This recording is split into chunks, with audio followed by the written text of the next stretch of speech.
Ikan na. Ya, banyak lah. Wala. Funny. Ikan lah yang paling kurang ajar. Cool stuff, man. How much is one of these? 5 ringgit. Ya. Okey, sudah mic kau? Okey, sudah. Okey, nice. This. Kau stay situ, saya masuk dulu situ baru. Oh, okey.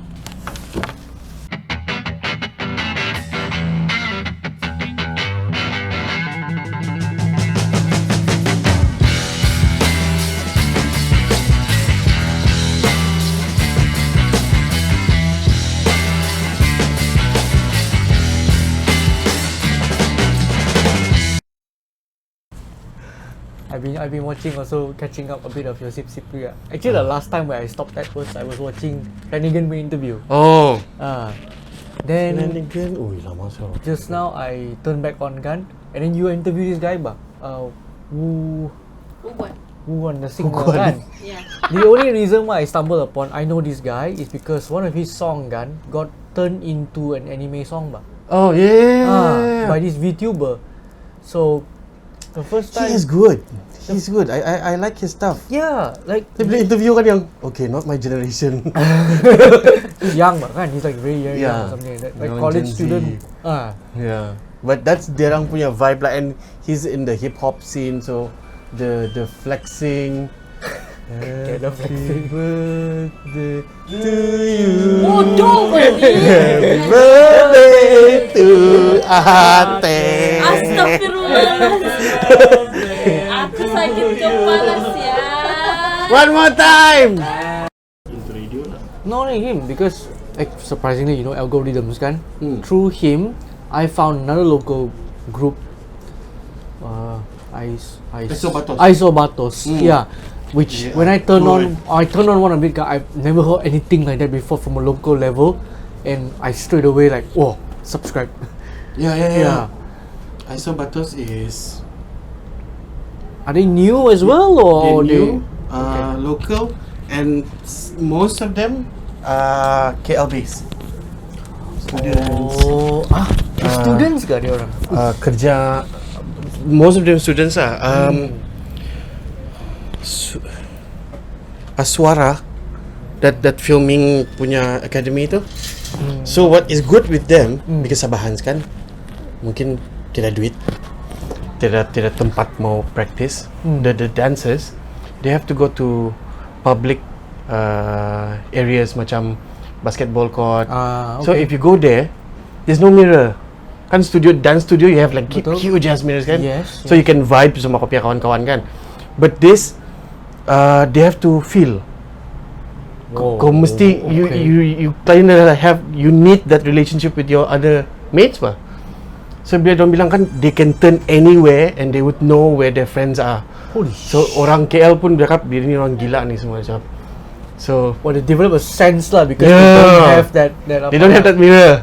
So they have to like they have to lah. Kau kena I don't know lah. Dance That's the thing bah, like that desperation creates the creativity bah. Betul. That is really funny. And they're young also lah kan, I assume. Have to be lah. I don't think they're 40. Scary kan. That is like the next generation punya apa. I'm 40. How old are you? 80, so born 81 kan. So Oh, this year I'm You don't look 81 pun yet. Oh shoot. Oh, thank you. I'm 80. Oh, 1 tahun saja. geng.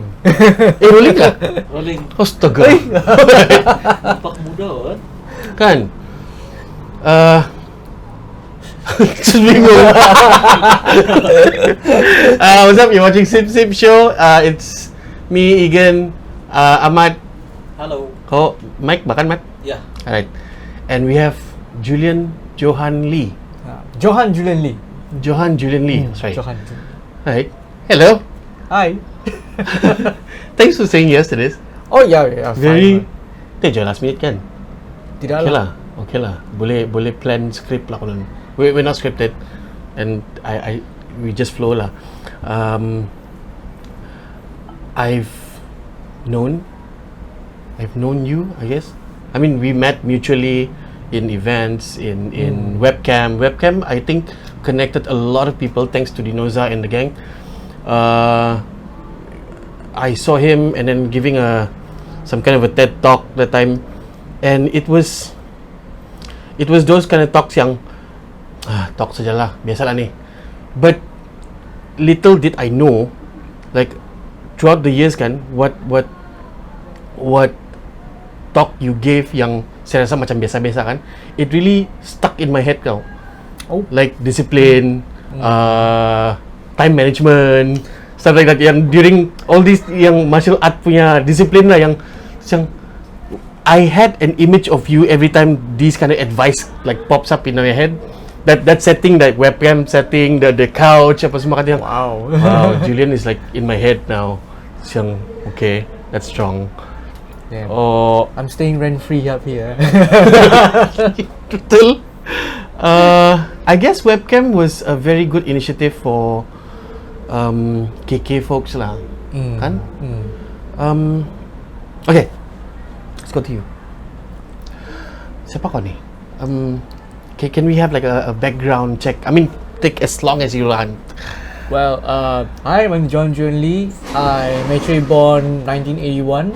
I was born in Penang, actually born in Georgetown, Penang, and then my dad was that time was a doctor lah with a gun. Okay. So he got transferred to Tambunan bah. Oh. So he got transferred to Tambunan. My mom's from the Negeri Sembilan also, and then although West Malaysian parents kan, they came to Tambunan like many West Malaysian fell in love with Sabah. Like they just decided to stay, and then I got moved 1 years old there from Tambunan to Sandakan to KK.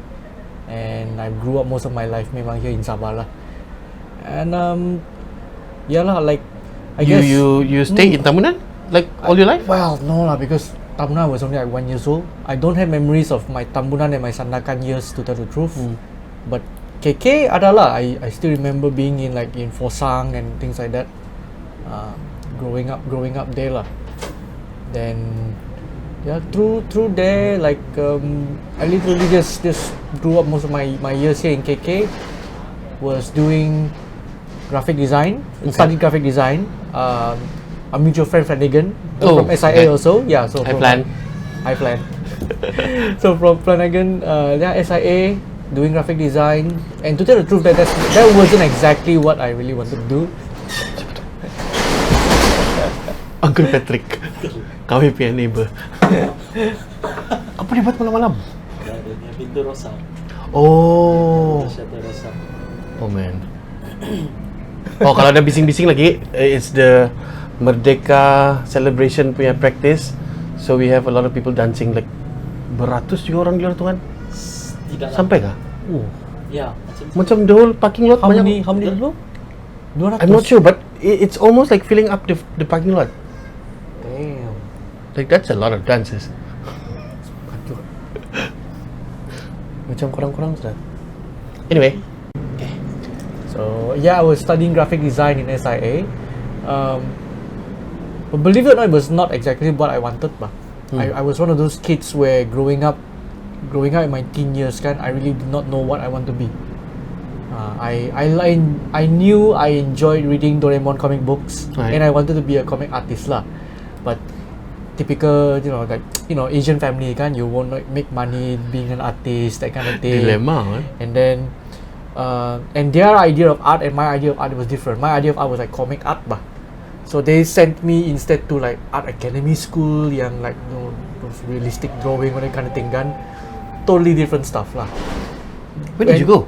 I can't remember. It was like this lady who owns like a art tuition place in Likas. Oh, like a tutoring kind of thing. Yeah, so you like come in, she'll give you a subject, you draw, and then everybody then she'll tell you how to draw better. But that was not really my thing, but I was like into the comic stuff. So that didn't go well. Ended up in graphic design lah. Graphic design was not really my passion. But surprisingly enough, because of that, cari makan kan. So I had a couple of jobs and I end up in Sri Pelancongan Sabah Tourism. Doing graphics? Doing graphics. I Wow. was helping out with the, I think it was called the Sabah magazine, one Okay. of the just graphic a bit. But one thing about there is that they did a lot of events, bah. Okay. A lot of pesta lah, a lot of like local, whether in KK or out of town. And I think that was the one that got me like suddenly noticed, event is a thing. Event is an industry by itself. Even though I'm doing graphic design, event is a thing. And through that interest, and this was before Facebook lah. Through that interest, I also happened to bump into a forum bah. Okay. Zaman tu was like blogger and forum kan. Oh, Those yeah, were the yeah, thing. yeah, yeah, yeah. Back in those days, there was no Yeah, Facebook. yeah. Oh my god. So the forum, there was a local guy who created. He wanted to create his version of Lao Yak lah, basically. Okay. But it was called Click Start Play.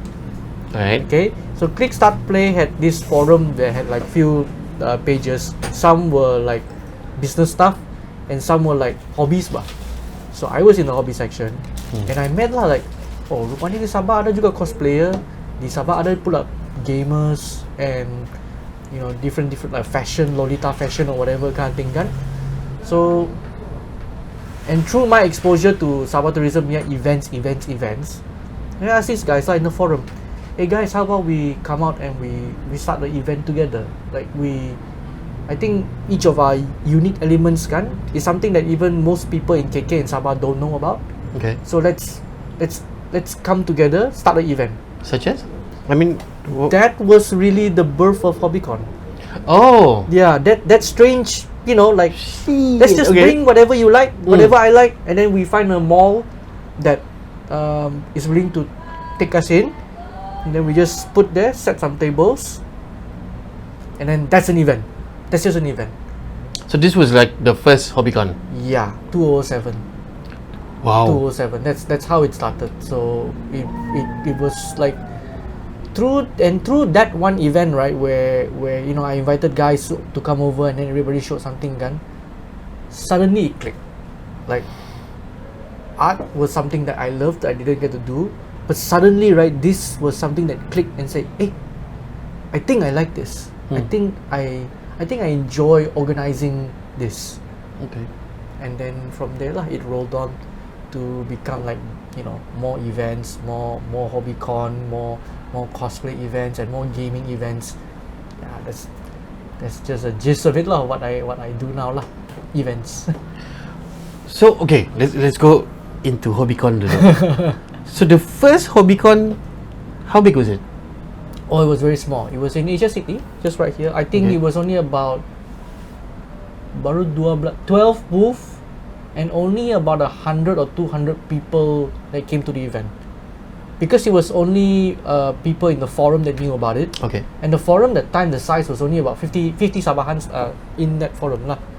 So they all showed up, and onlookers were curious lah. So they came. So I think we had about only 100 people. So these are like family, friends. Yeah, family and friends onlookers lah. Yeah, onlookers and people in the forum lah. They showed up. How did you feel creating this during that time, the first one? What was your excited, worried? I didn't create it alone, because honestly speaking, the contents was really people from the forum that brought it over lah.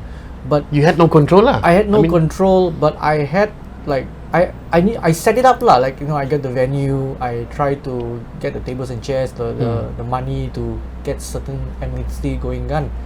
But because of that, right, I suddenly realized that I like event organizing, or I like making things happen, bah. What about it? Putting something together, planning for it, and then when the day comes, right, it happens, and it can happen organically without you trying to micromanage everything. And also one of the things that I that is very meaningful is that after that event, people actually came to me and also to the organizing crew, and they will say something like, thank you very much for these 2 days, because it was the experience that like really touched our heart lah. And it was just that simple gesture of thank you that I realized that I want to do this. I want to do event managing lah. Right. Before HobbyCon kan, were there anything like this? No. Kalau macam like ACG event, cosplay or this kind of thing, langsung dia ada. There was nothing like that. So It's very niche kan. it's extremely. I didn't even know there were Sabahan cosplayers to begin with.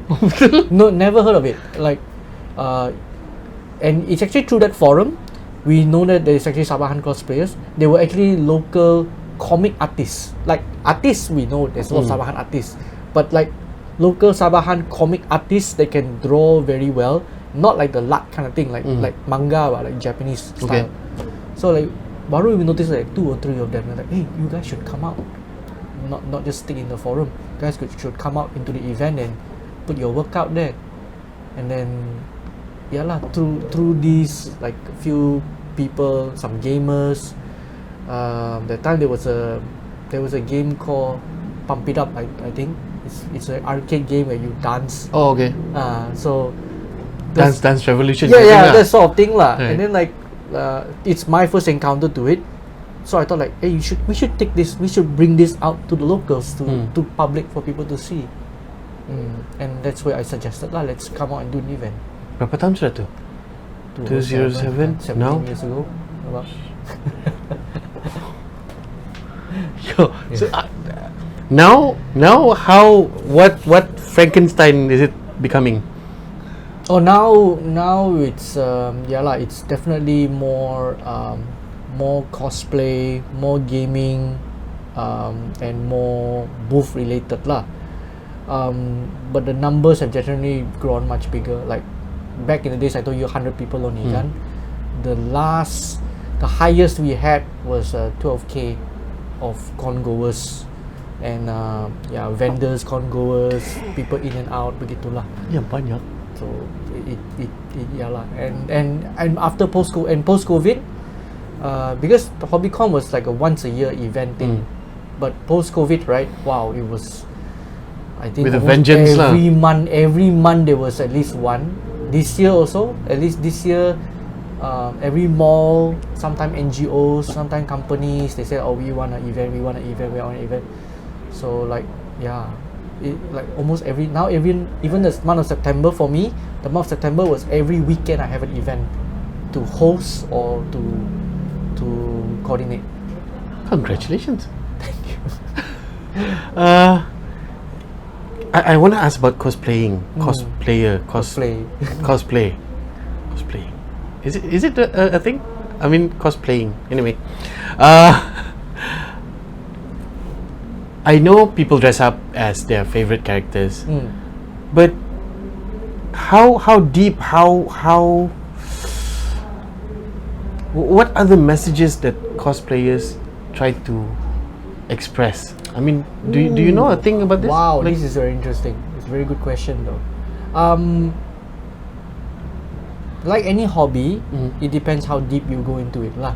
There are people who like on a surface level lah. I just dress up for these 2 days and then that's it. Because it looks cool gitu. Yeah, I like a Iron Man. Like dress up for 2 days as Iron Man. That's it. And there are people who like, I really love Iron Man. I'll dress up. I'll try to speak like him and walk like him. I gotta know a little bit more about his lore. So when you interact with me, I can like bounce it back with you, that kind of thing lah. And on that level, right? There is fandom. Okay. Yeah. What's fandom? So fandom is like, like you really like this character, and I really love this character. It's just like when you like people who like their K-pop idols. Okay. They are a fan lah. They're a fan to that particular subject. Swifties gitu. So yeah, sort of that kind of thing. So like, there are characters that they love. There's a genre of anime that they love, or there's a character. Then that itself allows them to find each other. And you'll be very surprised is that a lot of cosplayers, right, start out actually as mostly introverts. Yeah. Introverts. So most of them are Please introverts. touch about that. I wanted to know. So like we had a lot of parents that actually come to the event and actually tell us that, previously before they cosplay or whatever, the kid used to be, study at school, don't talk to people, very shy, things like that. We're not saying that introverts are not good lah, but No. but it's It's just a self-discovery journey, So like a lot of them say like, they're very shy, things like that. And then because of these events that actually have a character that they can cosplay, and when they cosplay, Something they else come out. they come out kan, and then tiba-tiba banyak photographers mau ambil gambar sama dia, or like another guy will come over, hey, you know, I also like this character, and then they connect, maybe after the event they can become friends, and then they open up. So a lot of people, right, maybe the social skill is not that good to begin with, but because you've got photographers coming to you, you've got other friends to share the same interest as you open up slowly that way. And some of them, because of these events that we host kan, they have their first on stage experience. Sambil cosplay kan, so like, okay, please go on stage, and then like show off your costume kan. Some of them have stage frights. But because they know they're in a different character, that day, they step someone on else stage, they pose, people cheer for them or whatever kan, and suddenly it opens up something for them. So when they come down from stage kan, they become a different person, because they say, actually it's not that scary about going on stage, or it's not that scary about interacting with other people. Senang lah kau cakap. And that's why we notice that after events kan, sometimes they become better. They start to become, they will do public speaking, they suddenly be able to like perform on stage, their circle of friends grew bigger, and for those who actually craft their own, their crafting still get better. And there are a lot of benefits lah actually to you know, to the hobby of cosplay lah. Still, we're not saying introverts are bad people. No. You need to come out from this. No, kau introvert lah. But I There are guess many ways lah. Some find cosplay to break their introvert ceiling, like some find sports, martial arts or whatever, that kind of thing. So cosplay just happens to be one of the avenues lah to open up. interesting huh? Kau dah solat Mat? Belum lagi. Kau mau jadi apa kalau kau jadi anime punya karakter? What character do you like? I'm old school though. I like back in the days of Dragon Ball ni. Dragon Ball. I feel Dragon Ball is very, I don't know lah, because I live in a very simple time. I feel Dragon Ball is a simple storyline.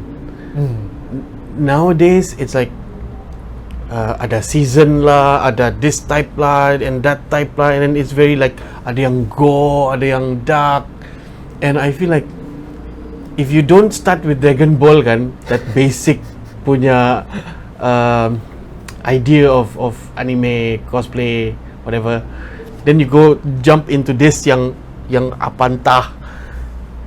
I always find myself lost ni yang kenapa it's too complicated for me to understand lah. But the basic is from itulah yang the early 90s punya anime. Itu pun it can be argued that because to tell the truth, right, when we talk about anime, right, there are genres bah. There's comedy, there's Dragon Ball is like what, action lah, shonen means youth, like teenagers, action, that sort of thing. Then you've got slice of life, then you've got even musical. In anime there's also musical juga. So as we come down to even the modern era ni kan, sekarang makin banyak lah, ada sports, ada idol music, which is like J-pop and whatever that kind of thing, and then like there's isekai, which means like you end up in a different world. So anime is quite broad lah, to tell the truth. No doubt back in the days when we watched Dragon Ball kan, our era kan, the stories were simpler. Now you got plot twists and then, and then like banyak apa lah. But I think it's just you know, as people get better in storytelling, and then media pun makin canggih dia punya CG that kind of thing kan, we trying to adopt to young people punya apa will take time lah. True. And they might find our version too simplified. Color pun basic colors. Sekarang, oh my god. I guess it's the same with songs also, but you can say in some sense, like songs back then were simpler, more meaningful. Songs now, like I don't know what I'm listening to. Betul. We were talking off cast just now about dulu kita ada, I mean the local scenes ada Atama, ada, and then I interviewed Hu Guan recently, and these are dusun rappers tapi in a very different methodology, New age. sangat lain ni, and I guess us locally memang ada some kind of a progression, and mau tidak mau we have to adapt. I'm a Gen X. 1980s kan? You pun late Gen X kan? Iya, Mau habis-habis mau millennial sudah. So I guess we were in that threshold yang we were analog and then digital, and then now it's like we saw the internet. yeah. We saw 1515 dial up. Yeah. And it's, I think for us, we are the most susah to have all this threshold of Oh, okay. kan. Yeah. And now comes this like penatnya mau faham, and there are times yang I just kasih biarlah, ini baru lah, I'm just too old for this. But I guess some stuff I take interest with lah, macam sikit of anime, sikit of cosplay, because Brian Stacy, Oh yeah. he's really good. Wow. Dia say yang, oh, this guy is like crazy enough, I should interview him.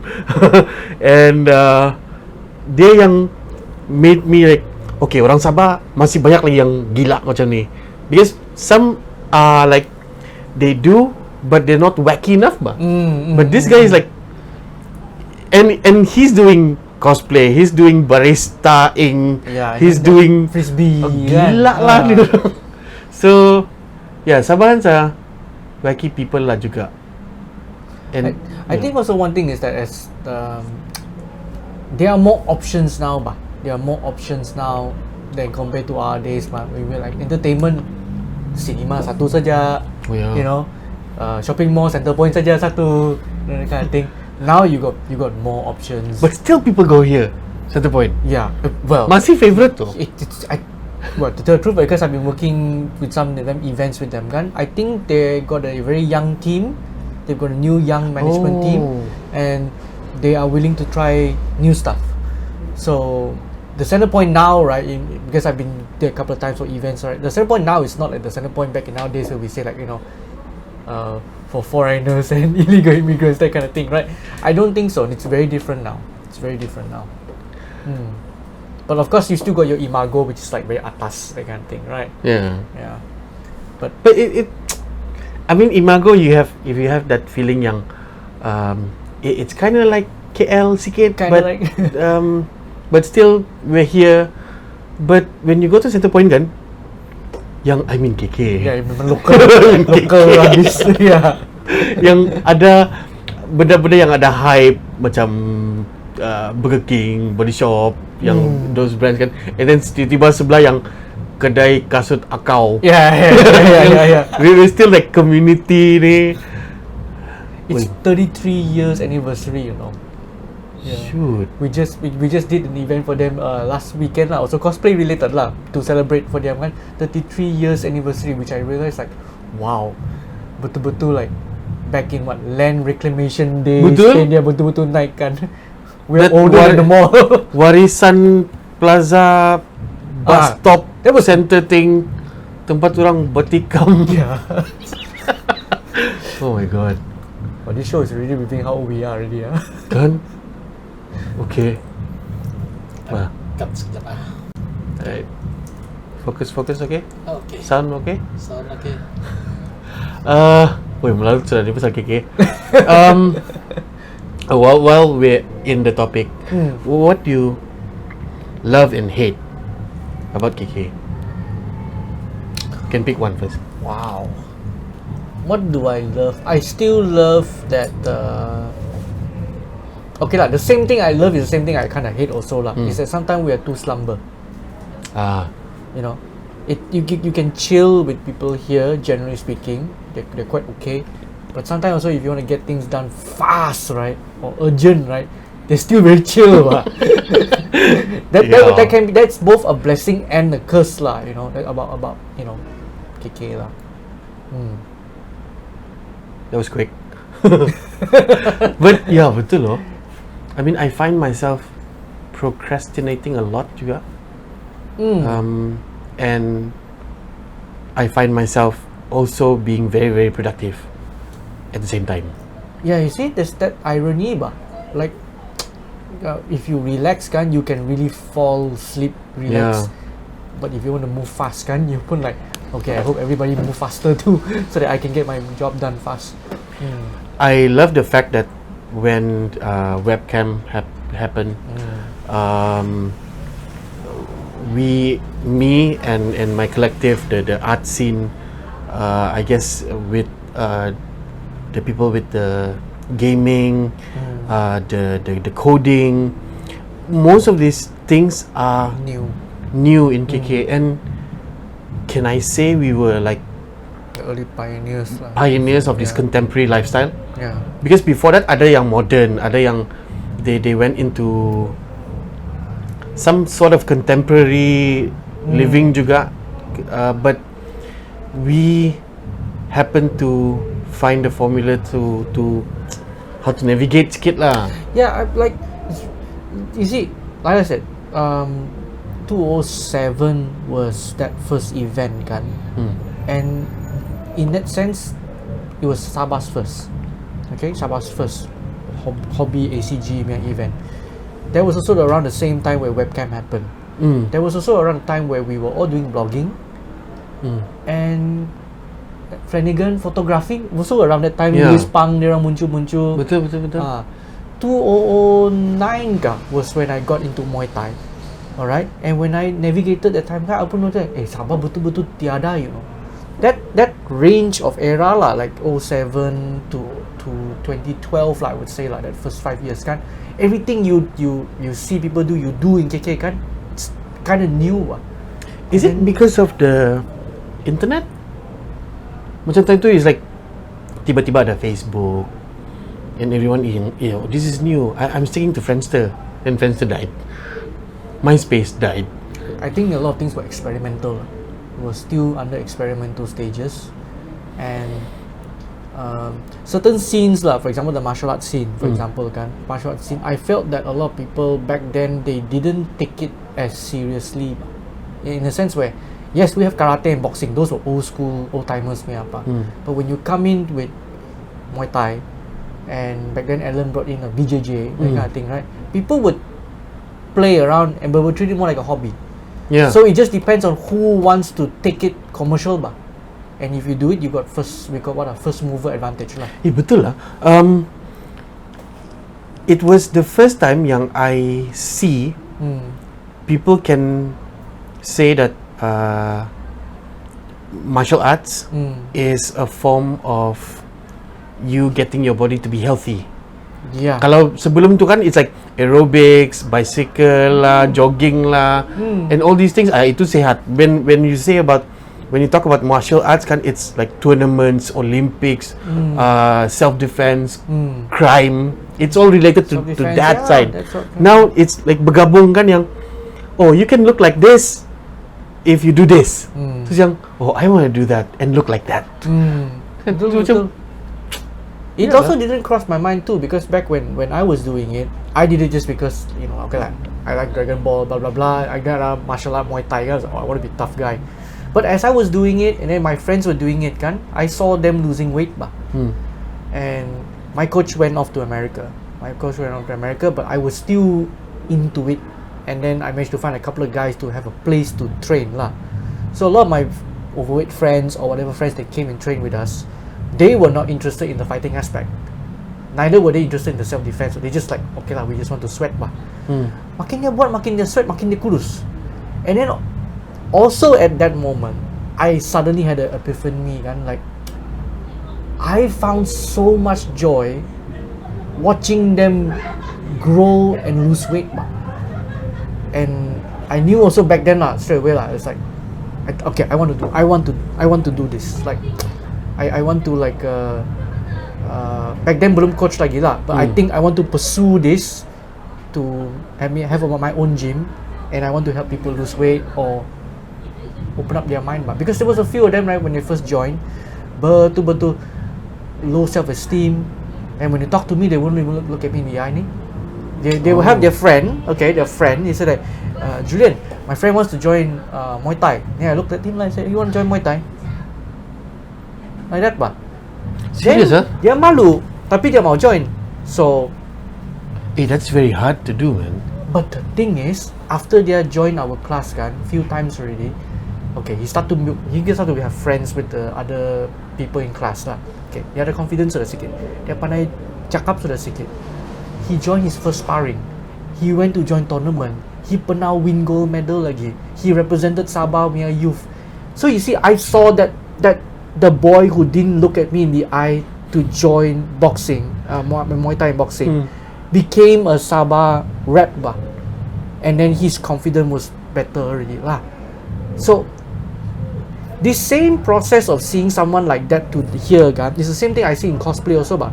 The person that doesn't look at you in the eye, go and join, go on stage. Parents say, dia mana pandai naik stage, mana pandai dia cakap sama orang.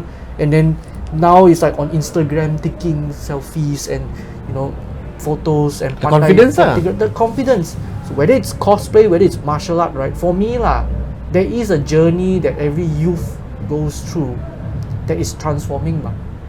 And I felt like I think at the moment lah, I'm at a very happy place lah that I'm involved with these things lah. But and of course that comes later on in my years. Can I turn this into a career? Can I turn this thing into a career lah? Okay, so when you're turning it into career, meaning, I'm not sure if you're willing to share this or not. You have a formula for this? Oh, that's a very good question because there's a story for both of these where I almost bankrupt, another I lost so much financial punya a lot of financial resources, and then I had to go through a transformation for myself. I had to really change my mindset as a person kan. To give some context lah, when I was in the gym teaching martial arts, I was the coach bah.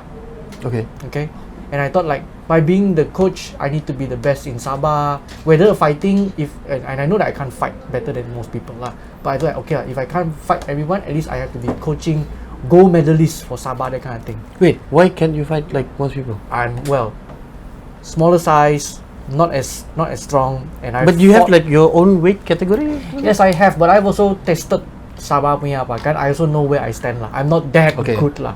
But I will tell myself then like, okay, if I cannot do that, maybe I at least can make my gym paling banyak gold medalist punya, that kind of mindset.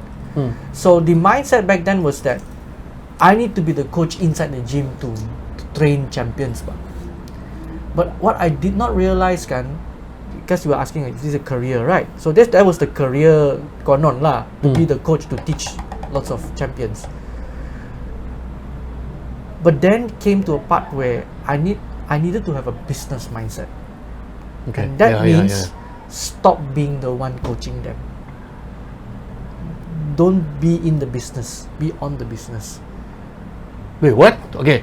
The coaching mindset, the coaching mindset is you're the one coaching. But if you want this to be a career in the business kan, you have to stop thinking like a coach and start thinking like a businessman.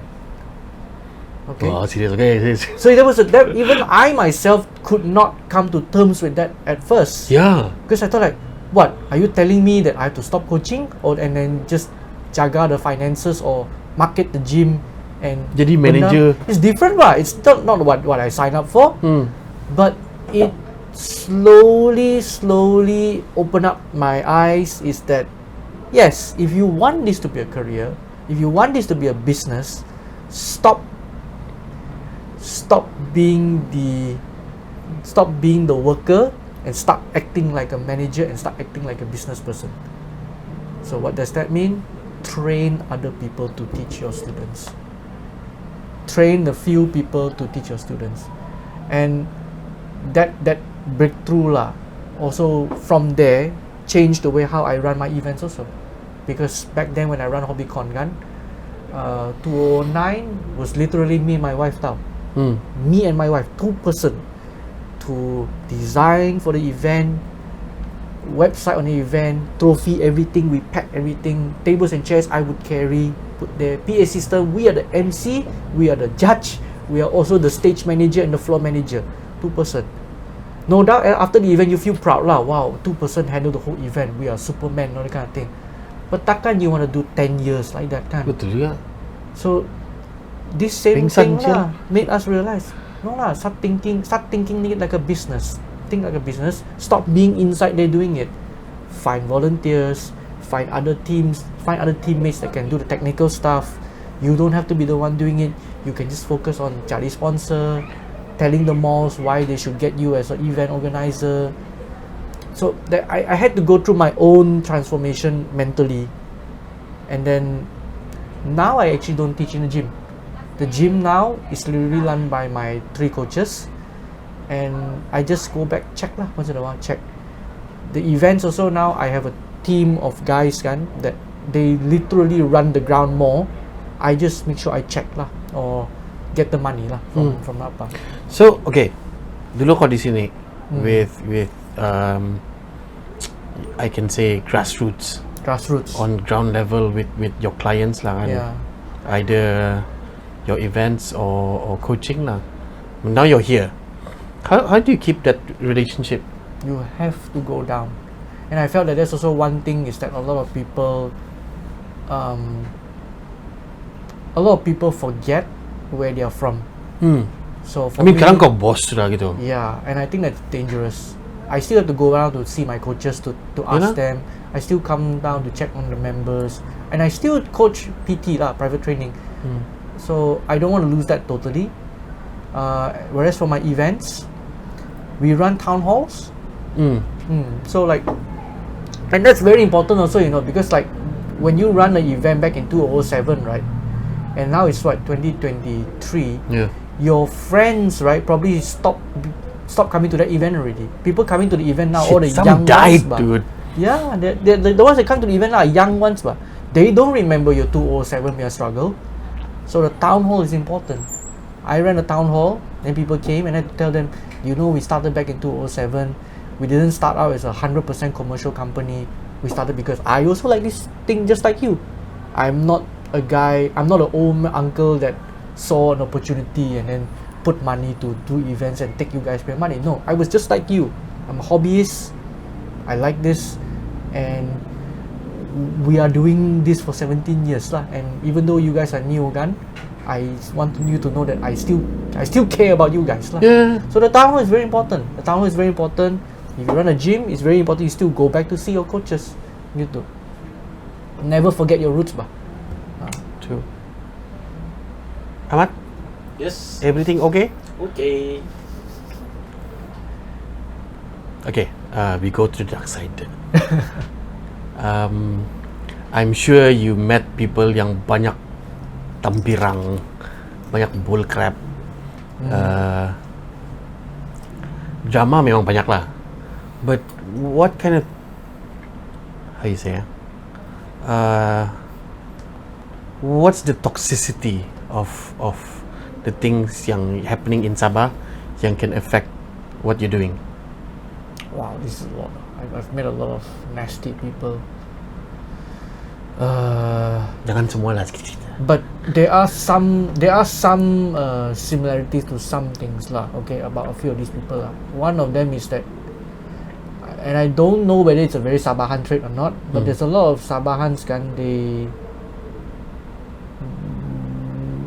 everybody want to be head by sometime. Oh, okay. Everybody wants to be a leader. Understand. And then they don't like to follow or they don't like to be led. So that's fine, but sometimes some of it will go a little extra by sabotaging you and things like that lah. Which if I've met many of people like that, but I felt that if you're passionate enough, you continue doing what you do, your work speaks for you bah. True. regardless whether it's a cosplay community or martial art community kan, people eventually can see a genuine work and a genuine character, because you know like there's a lot of people who like to backstab kan. Sooner or later the community will find out this guy kan says nothing but backstabbing only bah. Like everybody backstab. So I think just keep doing and focusing on doing what you do and let the community find out them for themselves. Eventually they'll find out also. Well, what's your proudest moment in both fields? Any athletes yang you're proud of, like achievement ke apa? Oh yeah, I mean I'm proud of all the coaches, Randall, Denver, Ryan, all of them when they all won their first championship belt. Aziz, when they all won their first championship belt, memang happy lah. Is it here or you have to go somewhere else? Some had to go somewhere else, and there was 2 lah that got their belts here. Is it like those apa Asian invasion? Malaysian invasion. That was MMA. There's something else? The other one of them won. The first belt that our gym won was by Randall. He went to KL and then he fought for, they call it D1. It's called D1 lah. The promotion is called D1. D1 championship under Muay Thai. So he won his first belt and I was very very happy for him lah. Because that fella, which I think you should interview him also one day, is one of the most hard-working individuals I've ever seen when he put his heart into it. So he's a champion Muay Thai. He's a champion in boxing, and he does what do you call that? Long distance marathon. Yang like don't know what 40 kilometers those kind of things kan, like and recently is into bodybuilding lah. And he's a dancer as do well. marathon and bodybuilding. And What? And a dancer as well. And he's one of those guys kan, like if he puts his heart into one thing kan, he will be good at it. Okay, I need to talk to this guy. Yeah. Yeah, you need to talk to him. It's a very different machine, different mindset lah altogether lah. That one. Wow. Okay. We live now in an age of Instagram, TikTok. If it's not a film or if it's not in a picture or something online, it didn't happen. Orang bilang, kan? So you were talking about hardworking. Can you tell the audience, like, what is the routine of a hardworking athlete? Oh, athlete lah. Habis banyak orang, saya pergi gym 1-2 minggu, nothing happen pun. I quit now. No. I mean like that. If you're like, okay, let's take Randall for an example lah. Because whether he's fighting or he's not fighting, right? He has his own schedule and routine lah. Wake up early. He will do his long jog. Depends though. I think if he has his 5 a.m. or 6 a.m. PT, he will wake up 1 hour earlier lah. So he'll. Okay lah. I remember this lah when he was preparing for one of his fights. Because I woke up 5 a.m. to go to the gym for 6 a.m. PT to train one of my clients. So when I got there, he was already smacking the back. He was already whacking the back already. That means he was there before 6 a.m. maybe 5:30, something like that. Okay. So he whacked the back until like until 7 o'clock. So I finished my client at 7 o'clock. 7 o'clock, terus dia masuk gym, mandi, dia pergi kerja. And then because he still do like a part time, like teaching, and I was full time lah. So morning to afternoon I was PTing in the gym. He came back later 12 o'clock during lunchtime. Lunch hour break kan, smack the back again. Okay, went back to work. Came back around 4 o'clock again, conditioning. 6 a.m. took over the class, and in the class also he sparred with the boys until 8 o'clock. Balik, Kepala otak rajin. makan, mandi, that kind of thing. And discipline lah. He can do it every day like that lah. This is every day. He's every day. back when he was fighting Mat. and all that kind of thing lah. And he doesn't complain. He does not complain or susah or that kind of thing. But he lebih kurang our age juga lah, maybe like 3 or 4 years younger than us kan. But that's why he is built different that way. That new generation fighters sometimes piss him off. I guess. Because he tahan bah. He betul-betul tahan bah. And there were a few times already, like I still remember we went to tournament. He was actually having a fever. He was having a fever in the morning. Okay, when he got there, tak tahu whether he got nervous or whatever lah. We touched him, he was warm. Okay, then we said like, hey bro, you sure you don't want to cancel this fight? He said, no, I trained so hard for this already. So he was not fighting a one-off, he was fighting a tournament. So he had a fever, dia paksa juga, dia naik, had a hard 3 round for that first bout, which we were worried for him already. Came down, still kind of warm also lah. Okay, went into the semi-finals, fought the second guy, stayed back at night, fought another one again. Oh, ini bukan like besok, lusa. It's in the same day. I remember that was that same day. That tournament was on the same day. Okay. How many fights in a day? If you really that particular one was quarter, semi, finals. 3 fights that night. But that's not even his craziest story. His craziest story was there was one time he took a break from fighting already, but I think like a 2-year break or something like that. Okay. Then one day he came back to me and said like, oh, I want to fight again. So I thought like, oh, okay, you want to come back for one comeback fight, maybe do one boxing fight, then go back and rest lah. I said no, I want one boxing tournament, one boxing super fight, which means that you fight someone a little higher level, tapi one fight, and then one Muay Thai tournament. 3 weekends bah, you know. So this one, you be worried that he get injured here, he cannot fight these two kan. He smashed through this tournament, he smashed through this guy, and he fought here, and he still won. That I still remember was one of his craziest. Wow. Randall Kadayun. Is he mental? Oh yeah, we will say that. But that's why I want you to see like, if you want to see like champion mindset kan, yang betul-betul tahan, right? Like you call yourself a fighter, right? That's it. He never complained. He really never complained.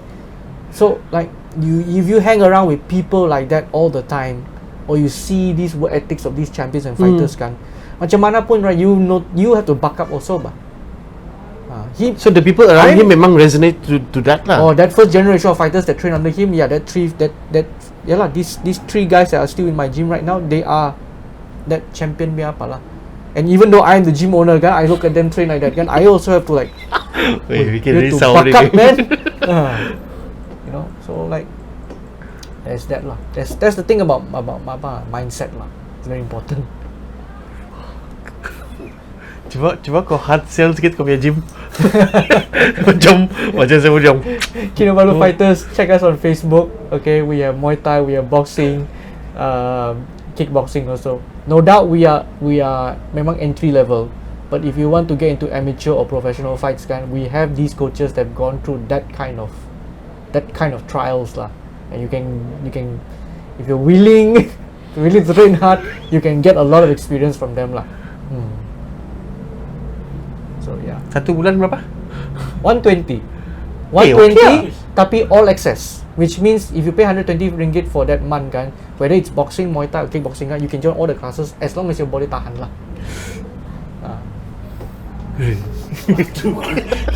Bikin risau. Oh my god. You were talking. He's starting to tell about crazy stories. Dia bilang, okay. Teruskan. Whether or not it's my fighter or other gym fighters, no. But like basically, if you're in the fight scene, kan, you get to see a lot of crazy stuff. Like there was one, this fighter, he went to the first round. He already broke his hand actually in the first round. Even though you wear gloves, you can actually break your hand. You know. Okay. Punya kuat. So you hitting someone. So he broke his hand actually in the first round already. What was he punching? The head lah. Your skull is actually very very tough. You know. Yeah. Imagine that. So you are hitting someone with a glove, kan? Imagine hitting without a glove. Memang your hand can patah. Itu definisi kepala batu. Sangat. Ya, keras kepala. speaking of that, let's sidetrack for a while. I've seen one case where in a bar scene in, you remember back in the days there was a place called Shenanigans. Oh, yeah. A long time ago, Oh kan. my god, we're so old. I saw my friend slug one of this guy, but they got drunk lah, so he slug lah. So like I was telling you, he punched on the without a glove, kan. So you know this knuckle, kan. Okay, in boxing and Muay Thai also we do the same. When you hit, right, you try to hit with the first two knuckles here, but. So this guy in that drunken state, he accidentally hit him with this apalah. Okay, I don't know whether he was like that, kan. So I saw that fight, blah blah blah blah blah. Few days later, I saw this same friend of mine in the mall. I said, "Oh, you slugged the guy in the face." I said, "Hey, bro, I show you something." He's like, "You see this? When he open his hand, this movement, this thing goes down." Oh, I said, "What happened there?" I said, "I don't know, bro." dislocate begitu lah. I rasa lah, but like, yeah, back to the story. Pakai glove pun you can actually break your hand lah. So I was saying, the fighter actually broke his hand in the first round already.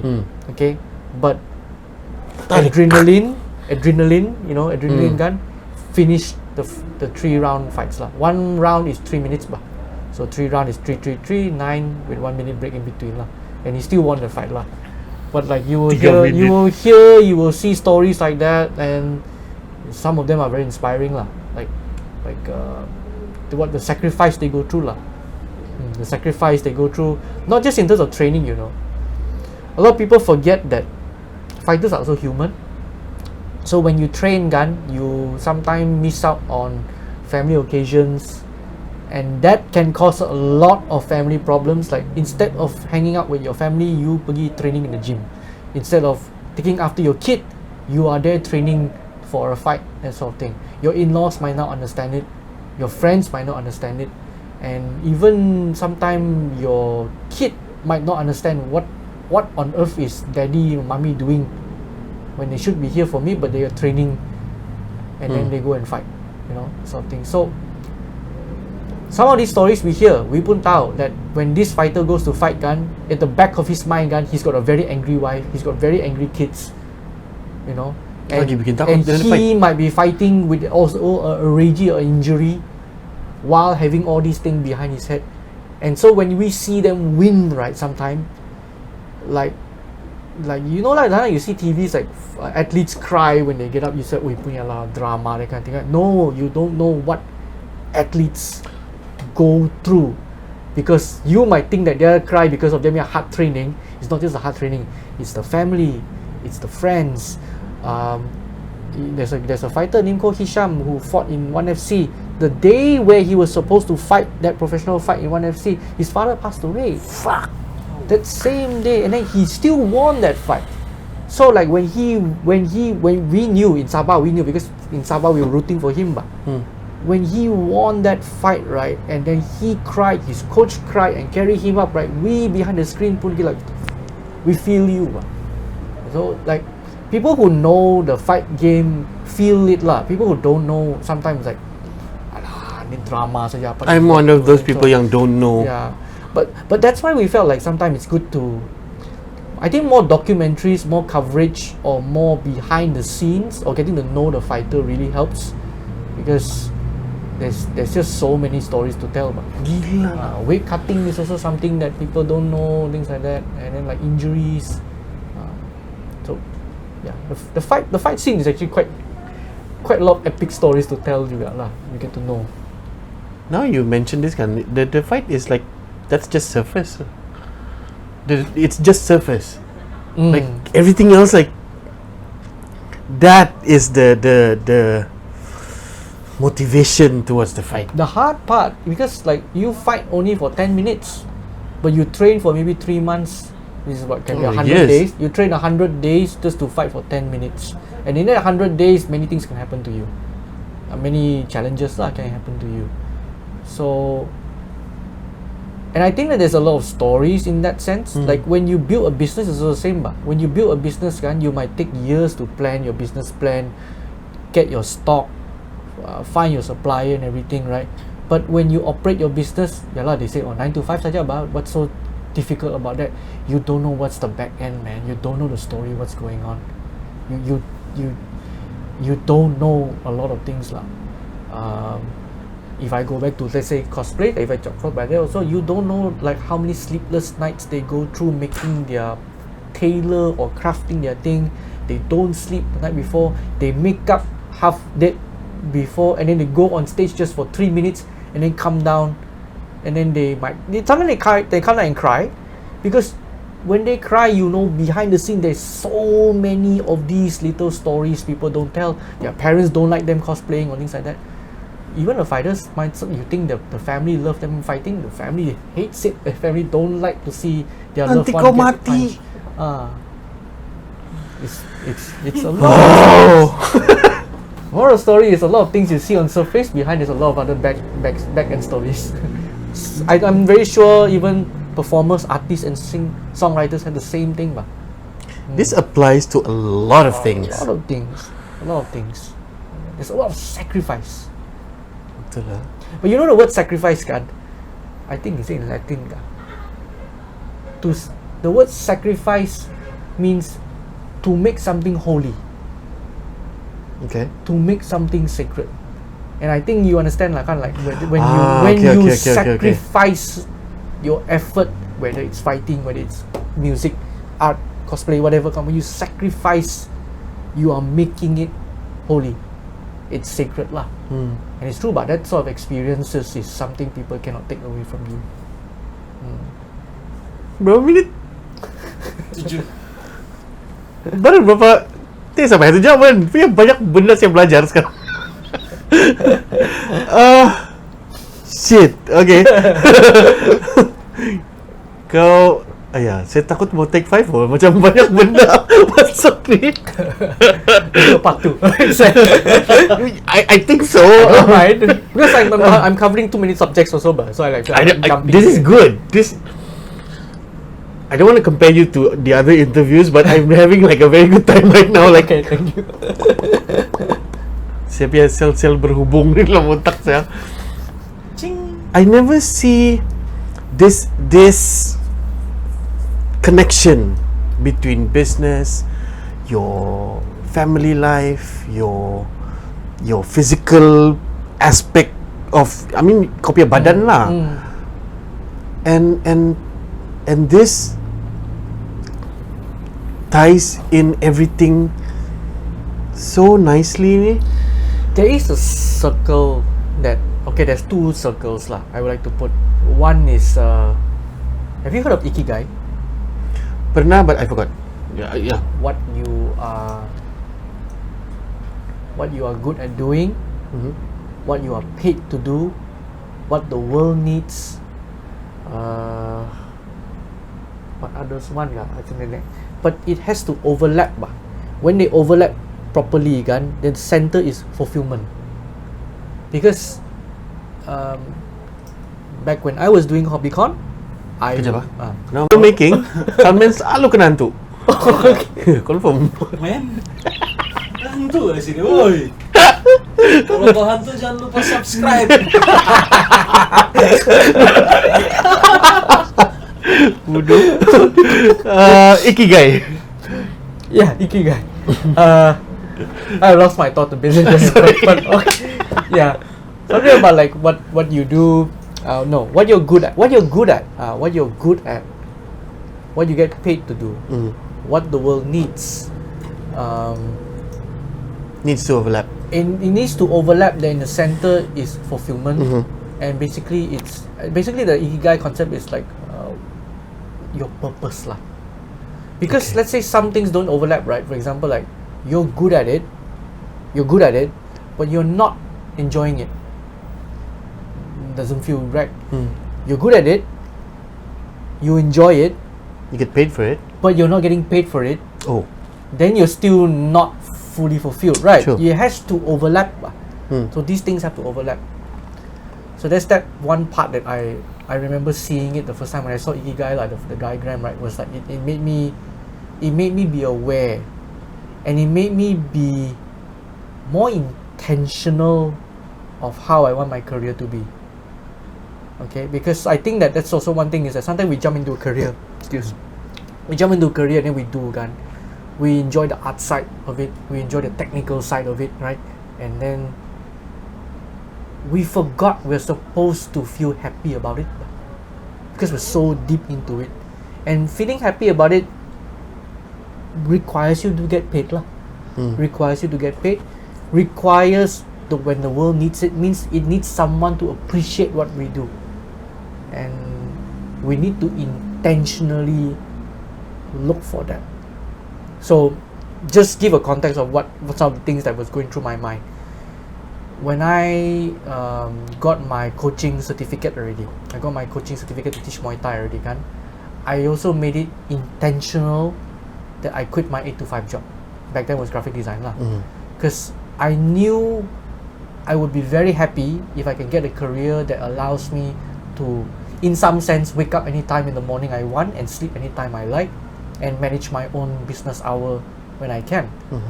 I know I cannot get there at 8 to 5. But I know that by getting this coaching, this PT, I get to dictate my time. If I want to work hard, I work hard. And I will feel good working hard because it's under my conditions. Okay? And it's also in my condition what type of client I want. Back then was like whatever client comes in, I take.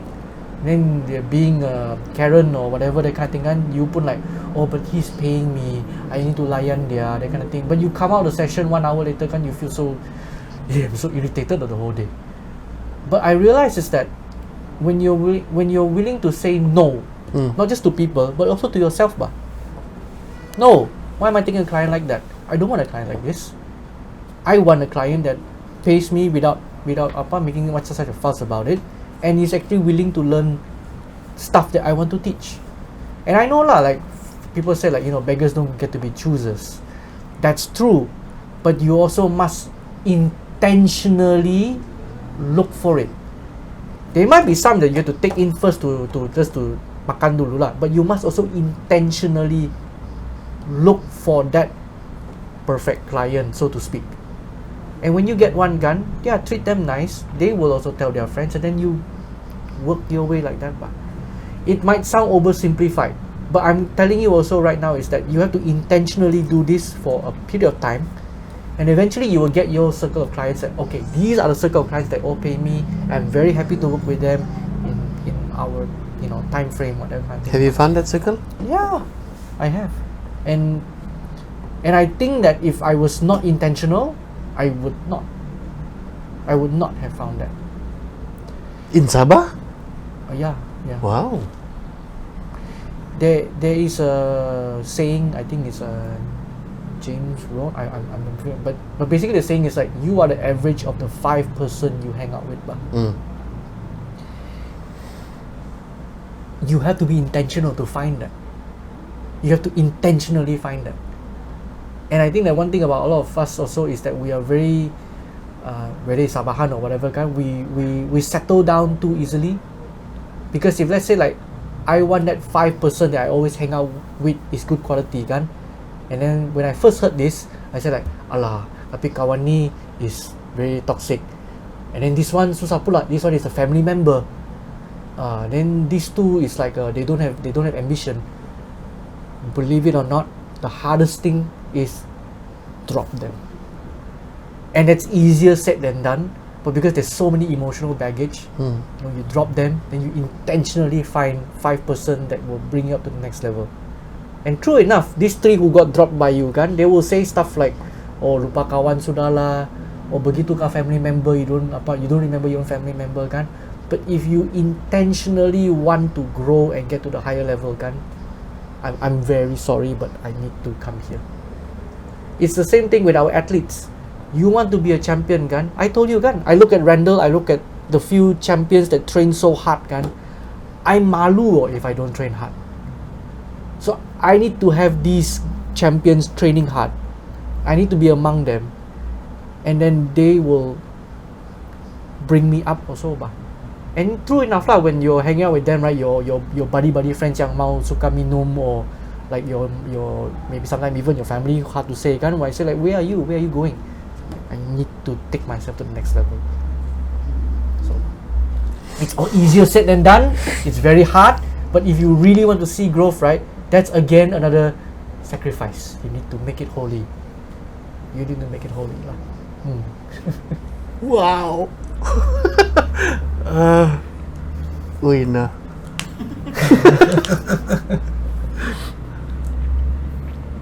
I like how you're making this show yours. Yang apa lagi saya mau tanya? What? I feel like I need to pay you now for all this motivation you're giving me.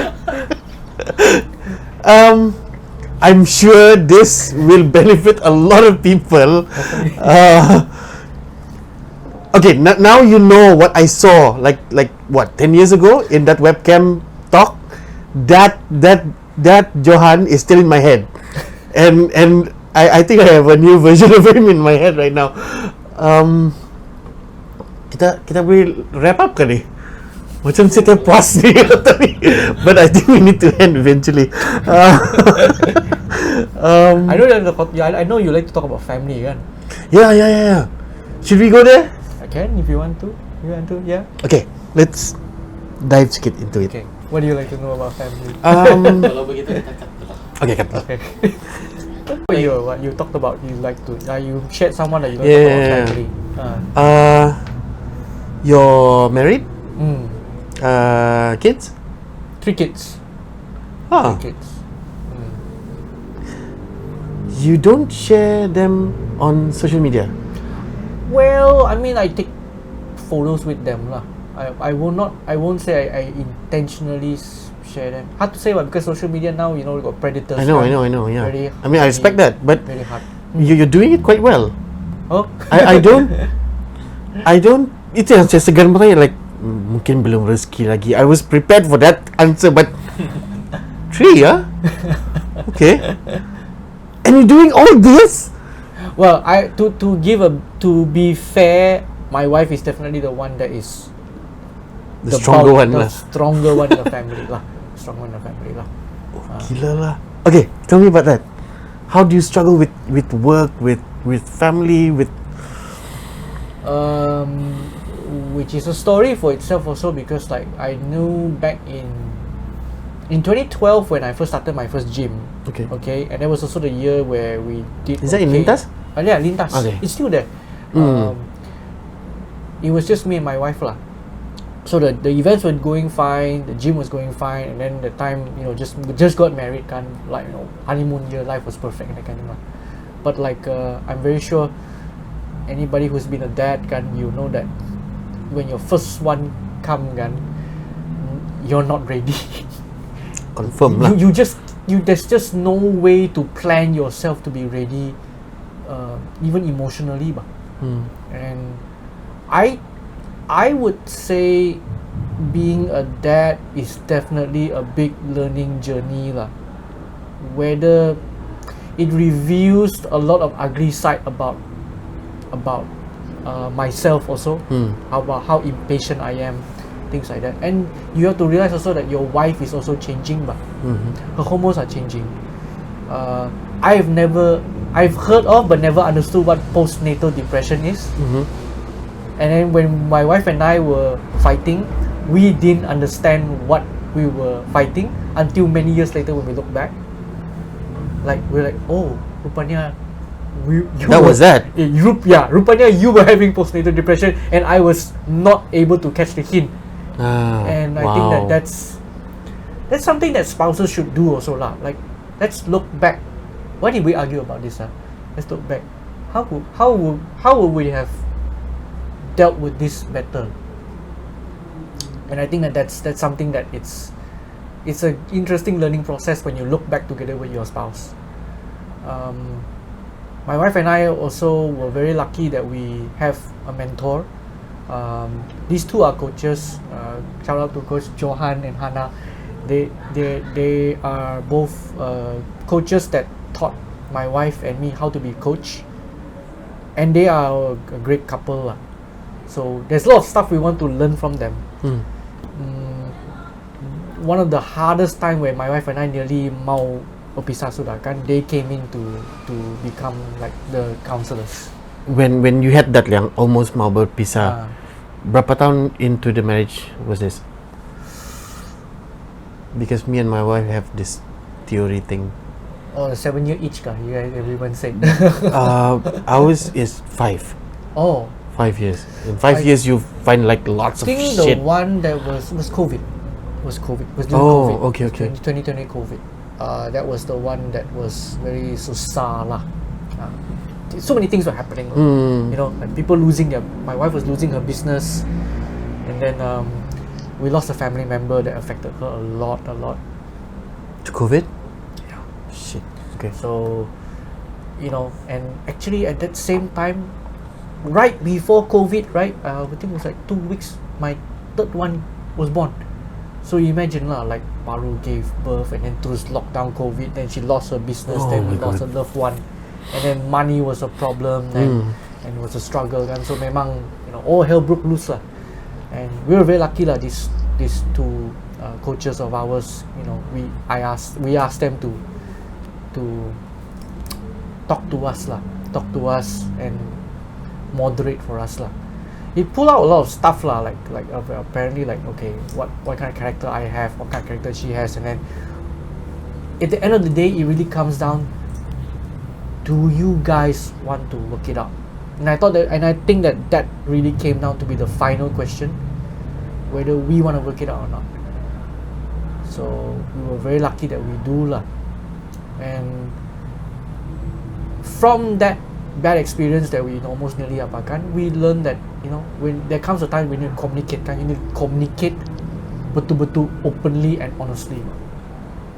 And again, it's easier said than done thing, because it's very hard to apa, because it's no longer the phase of dating already. It's no longer the phase of dating. It's no longer the phase of having the first one. It's the next phase of, do you want to grow old and die already?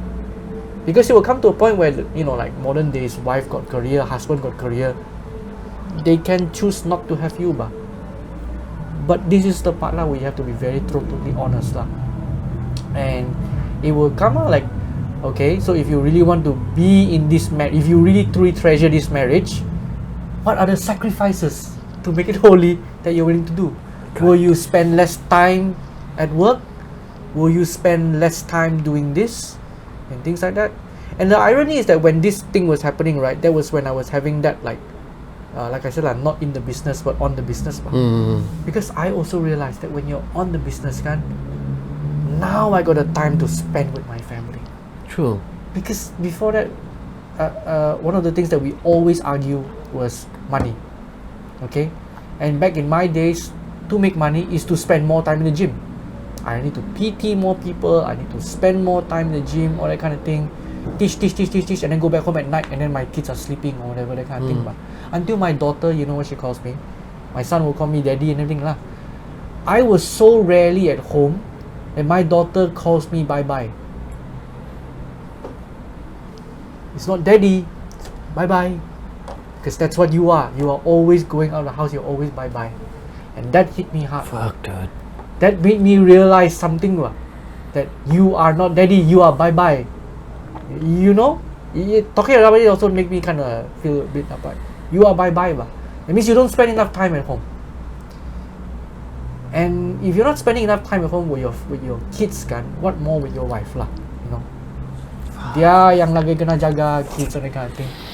So it made me realize that the working on the business thing is not just an aspiration of supaya saya goyang kaki. No, You need to do it. need to be there because you need that time to be able to spend time with people that you love. If you love them lah, if you really love them, you spend that time with them. Shit. Okay. And as you know lah, when we get to like 40 whatever years old, time is very, very precious, It's very, very precious, Money, yes, no doubt, money for sure, but there is a way to work where money can try to run by itself, so that you free yourself time, so that you spend that time to upgrade yourself or upgrade your family time begitu. And if, you know, inshallah you figure out another way, you also make more money with that. But this whole thing about freeing time to me, right, made me realize is that I need to do this. It's not only because it's easier, but it's because my family needs me to have my time to be available. If not, I'm just bye-bye to my kids. I'm just gonna be another quarrel with my wife, and I will, be angry lah. Angry in a sense where, what did I do wrong as a man when I'm working hard to make money, but I come home and I still end up fighting? What did I do wrong, bah? You didn't do anything wrong. You just didn't plan it right. It's not that you do it wrong, you just didn't plan it right. And there's just a lot of that thing that I had to come into terms with. They were so alien to me lah. Because Asian family, work hard. And then that's what I'm doing right now. I'm working hard bah. I wake up 5 a.m. working hard. I go home at sometimes 10 a.m., 11 a.m. working hard. I'm working hard bah. Yes, and ada juga yang my wife and I argue bah. You work hard but you still don't make money. Not enough money.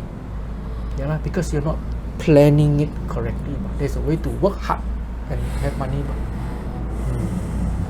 So, yeah, I think being dads, being business people, those are hard lessons to swallow lah. This is a new perspective for me when people say family planning. When you say family planning, berapa anak kau mau? Berapa like safe sex, like condoms, like potong ini, potong tu. But this is a whole new level of family planning, like plan duit, plan masa, plan anak, plan. Damn, dude. You are as a human being lah, you need health. So exercise is very important. Health, exercise and diet is very important. Okay, you need to have finance. So your business must be financially sound. You need to have relationship, because you cannot be a human without relationship. So it can be either be your friends or your loved ones. But that one needs time. Health also needs time. Okay, finance needs time, but it can be run by a system. If you figure out and you plan it, or like I say, intentional, if you intentional to set up a system, you can make finance to run by itself without it consuming most of your time. Because if you set it up early, and like I said, that 5% you have to find. Sometimes that 5% can be working with you or working for you or that kind of thing. But the whole point is that you have to be intentional. And I realized that I've not been intentional living my life. That's why I end up stuck. And the work that I get stuck with takes up all my time. At one point, I was also kind of fat coach juga, and it's like, how could you be a coach but you're fat? That kind of thing. Because I don't even have time to train for myself. I'm spending the whole time training people. And then that's why if you have to set it up, this one saves your time. So you got time to spend with your kids, got time to go with your friends, got time to upgrade yourself, got time to exercise. And your mental health will get better when these areas are met. So when you compartmentalize it like that, you realize is that there's a lot of work we need to, a lot of things we need to reset, we need to break down, we need to intentionally do again. And it's not easy It's not easy.